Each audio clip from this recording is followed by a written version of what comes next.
நீ இருக்கிறியே ஓல கொட்டாயா, சும்மா நடக்கிறியே தவள கொட்டாயா,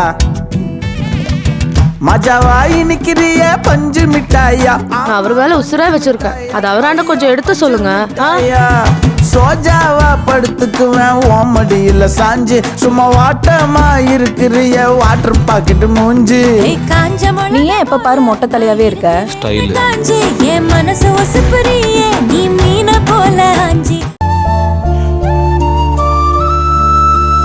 ஆனா இந்த பொம்பளை பசங்க இருக்காங்க பாரு, ரொம்ப மோசம். அதுலயும் இவங்க அம்மா வெண்ணிலாவை கணக்குலயே சேர்த்துக்க கூடாது. திவ்யா தான் ரொம்ப மோசம். செல்வம், நீ திவ்யாக்காக எவ்வளவு வாங்கி கொடுத்திருப்ப. கொஞ்சமாவது நன்றி இல்லாம இந்த ஃபங்க்ஷனோட ஸ்பெஷல் கிளாஸ் தான் முக்கியமா அங்க போயிருக்கிறாப்பா. அவ எது கேட்டாலும் இனி வாங்கி கொடுக்காத, சரியா? ஆமா ஆமா, எது கேட்டாலும் இனிமே வாங்கி கொடுக்காதீங்க. ஆமா ஆமா வாங்கி.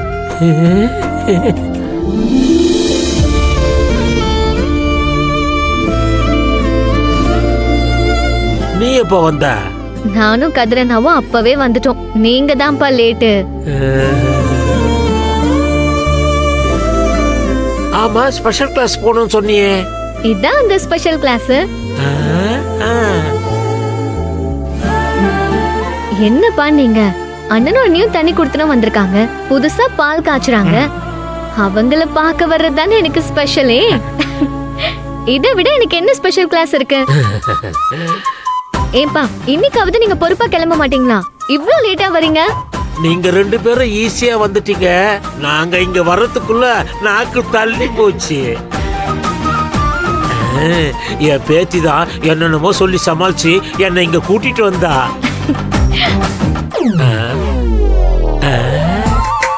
கௌரி, கௌரி,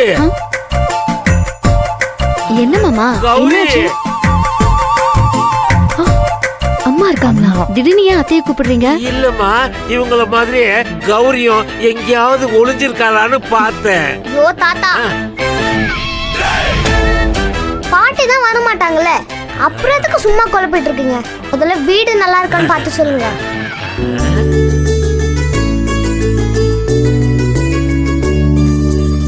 செல்வம், வீடு நல்லா இருக்குப்பா, வெளிச்சமாவும் காத்தோட்டமாவும் இருக்கு. அதுக்கு நீங்க பாபு அண்ணனுக்கும் சங்கீதாக்கும் தான் தேங்க்ஸ் சொல்லணும். தேங்க்ஸ் பாபு. ஃப்ரெண்ட்ஸ்னா இப்படித்தான் ஒருத்தருக்கு ஒருத்தர் உதவியா இருக்கணும். கண்டிப்பாப்பா. அதான் வர வேண்டியவங்க வந்துட்டாங்களே, அப்புறம் என்ன? நல்ல நேரம் முடியறதுக்குள்ள விளக்கேத்தி பால் காய்ச்சி சாமி கும்பிட வேண்டியதானே? ஆமாண்டா செல்வம், அப்புறம் ராவுகால் ஆரம்பிச்சிரும். அண்ணா, நீங்களும் அண்ணியும் நல்லபடியா புது வாழ்க்கை ஆரம்பிக்க போறீங்க. அதனால நல்ல நேரம் முடியறதுக்குள்ள பால் காய்ச்சலாமாண்ணே? ஆமாண்ணே, அம்மா வர்றதுக்கு வாய்ப்பே இல்ல. அப்படியே அம்மா வரேன்னு சொன்னாலும் அக்கா கண்டிப்பா விட மாட்டாங்க. அதனால நல்ல நேரம் முடியறதுக்குள்ள பால் காய்ச்சிடலான்னு. டைம் வேற ஆகுது. அண்ணே,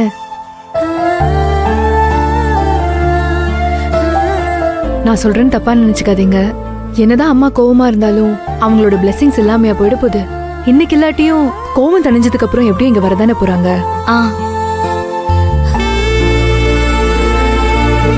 ஆமாண்ணே, டைம் வேற போயிட்டு இருக்கு.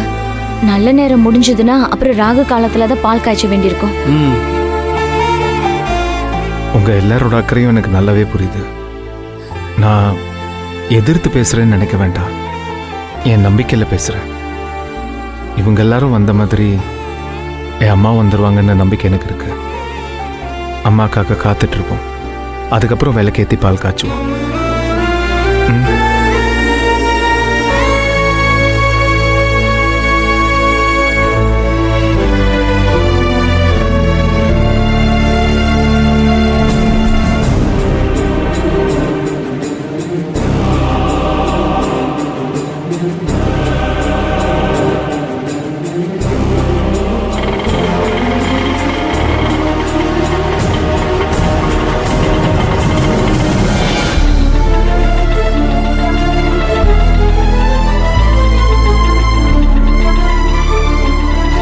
கொஞ்ச நேரம் வெயிட் பண்ணுங்க, இதோ வந்துடுறேன்.